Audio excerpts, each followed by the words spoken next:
পরম করুণাময় ও দয়ালু আল্লাহর নামে শুরু করছি। সূরা আল বাকারা, বাংলা অর্থ। আয়াত সংখ্যা ৮২। আর যারা ঈমান এনেছে এবং নেক আমল করেছে তারা জান্নাতের অধিবাসী, তারা সেখানে হবে স্থায়ী। আয়াত সংখ্যা ৮৩। আর স্মরণ করো যখন আমি বনী ইসরাঈলের অঙ্গীকার গ্রহণ করলাম যে তোমরা আল্লাহ ছাড়া কারো ইবাদত করবে না এবং সদাচার করবে পিতা মাতা, আত্মীয় স্বজন, ইয়াতীম ও মিসকিনদের সাথে, আর মানুষকে উত্তম কথা বলো, সালাত কায়েম করো এবং যাকাত প্রদান করো। অতঃপর তোমাদের মধ্য থেকে স্বল্প সংখ্যক ছাড়া তোমরা সকলে উপেক্ষা করে মুখ ফিরিয়ে নিলে। আয়াত সংখ্যা ৮৪। আর যখন আমি তোমাদের অঙ্গীকার গ্রহণ করলাম যে তোমরা নিজেদের রক্ত প্রবাহিত করবে না এবং নিজেদেরকে তোমাদের গৃহসমূহ থেকে বের করবে না, অতঃপর তোমরা স্বীকার করে নিলে তোমরা তার সাক্ষী। আয়াত সংখ্যা ১৮৪। অতঃপর তোমরাই তো তারা যারা নিজেদেরকে হত্যা করছ এবং তোমাদের মধ্য থেকে একটি দলকে তাদের গৃহ থেকে বের করে দিচ্ছ, পাপ ও সীমা লঙ্ঘনের মাধ্যমে যাদের বিরুদ্ধে সহায়তা করছ। আর তারা যদি বন্দী হয়ে তোমাদের নিকট আসে, তোমরা মুক্তিপণ দিয়ে তাদেরকে মুক্ত করো, অথচ তাদেরকে বের করা তোমাদের জন্য হারাম ছিল। তোমরা কি কিতাবের কিছু অংশে ঈমান রাখো আর কিছু অংশ অস্বীকার করো? সুতরাং তোমাদের মধ্যে যারা তা করে দুনিয়ার জীবনে লাঞ্ছনা ছাড়া তাদের কি প্রতিদান হতে পারে? আর কিয়ামতের দিন তাদেরকে কঠিনতম আযাবে নিক্ষেপ করা হবে। আর তোমরা যা করো আল্লাহ সে সম্পর্কে গাফেল নন। আয়াত সংখ্যা ৮৬। তারা আখিরাতের বিনিময়ে দুনিয়ার জীবনকে খরিদ করেছে, সুতরাং তাদের থেকে আযাব হালকা করা হবে না এবং তারা সাহায্যপ্রাপ্তও হবে না। আয়াত সংখ্যা ৮৭। আর আমি নিশ্চয় মূসাকে কিতাব দিয়েছি এবং তারপরে একের পর এক রাসূল প্রেরণ করেছি এবং মারিয়াম পুত্র ঈসাকে দিয়েছি সুস্পষ্ট নিদর্শনসমূহ, আর তাকে শক্তিশালী করেছি পবিত্র আত্মার মাধ্যমে। তবে কি তোমাদের নিকট যখনই কোনো রাসূল এমন কিছু নিয়ে এসেছে যা তোমাদের মনপুত নয়, তখন তোমরা অহংকার করেছ, অতঃপর নবীদের এক দলকে তোমরা মিথ্যাবাদী বলেছ আর এক দলকে হত্যা করেছ। পবিত্র আত্মা অর্থ জিবরিল রাদিয়াল্লাহু তাআলা আনহা। আয়াত সংখ্যা ৮৮। আর তারা বলল, আমাদের অন্তরসমূহ আচ্ছাদিত, বরং তাদের কুফরির কারণে আল্লাহ তাদেরকে লানত করেছেন। অতঃপর তারা খুব কমই ঈমান আনে। আয়াত সংখ্যা ৮৯। আর যখন তাদের কাছে তাদের সাথে যা আছে আল্লাহর পক্ষ থেকে তার সত্যায়নকারী কিতাব এলো, অথচ তারা পূর্বে কাফেরদের ওপর বিজয় কামনা করত, সুতরাং যখন তাদের নিকট এলো যা তারা চিনত তখন তারা তা অস্বীকার করল। অতএব কাফেরদের ওপর আল্লাহর লানত। আয়াত সংখ্যা ৯০। যার বিনিময়ে তারা নিজেদেরকে বিক্রয় করেছে তা কত জঘন্য! তা এই যে আল্লাহ যা নাজিল করেছেন তা তারা অস্বীকার করেছে।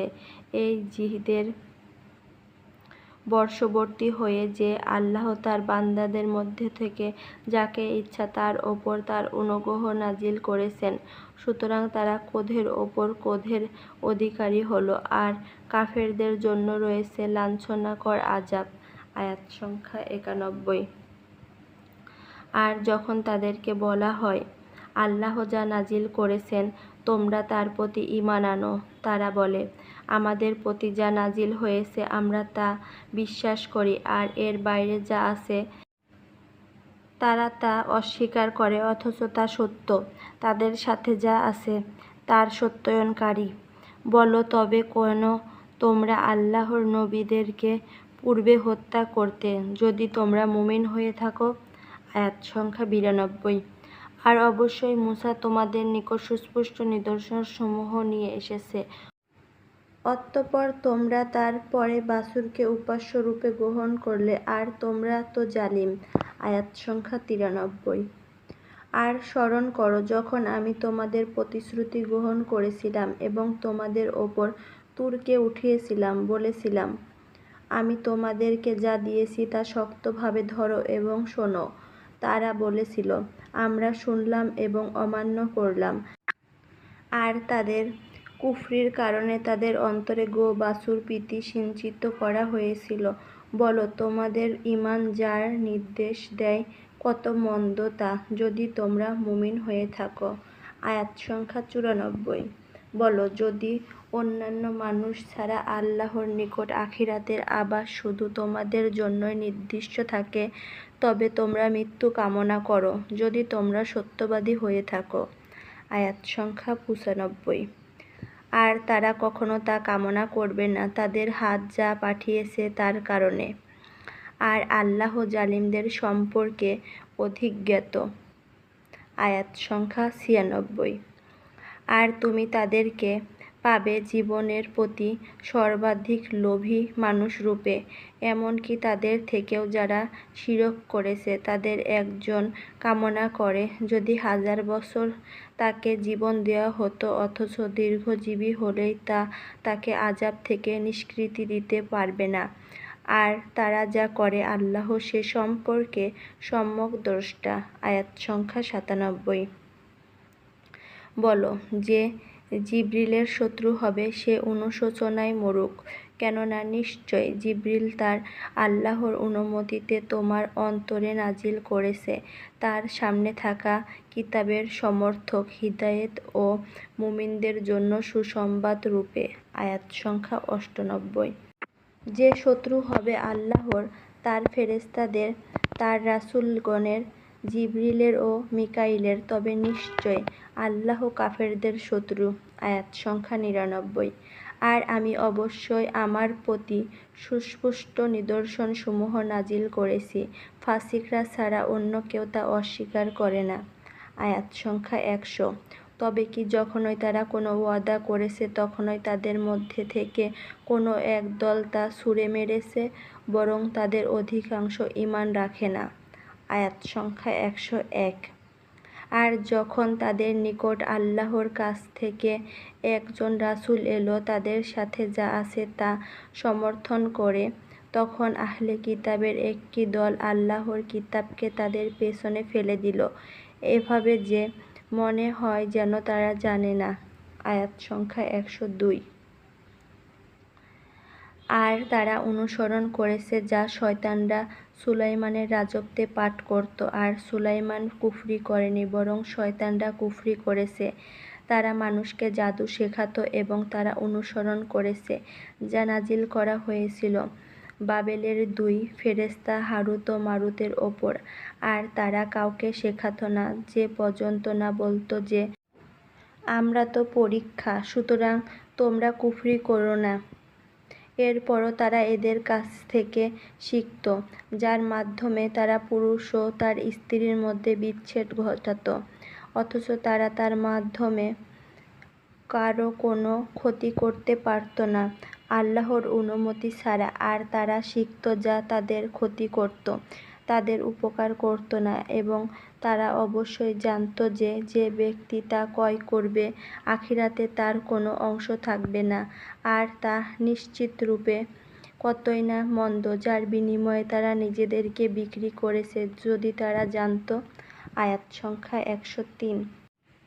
আর যদি তারা ঈমান আনত এবং তাকওয়া অবলম্বন করত, তবে অবশ্যই আল্লাহর পক্ষ থেকে তাদের জন্য প্রতিদান উত্তম হতো, যদি তারা জানত। আয়াত সংখ্যা 104। হে মুমিনগণ, তোমরা রায় বলো না, বরং বলো উনজুরনা। আর শোনো, কাফেরদের জন্য রয়েছে যন্ত্রণাদায়ক আযাব।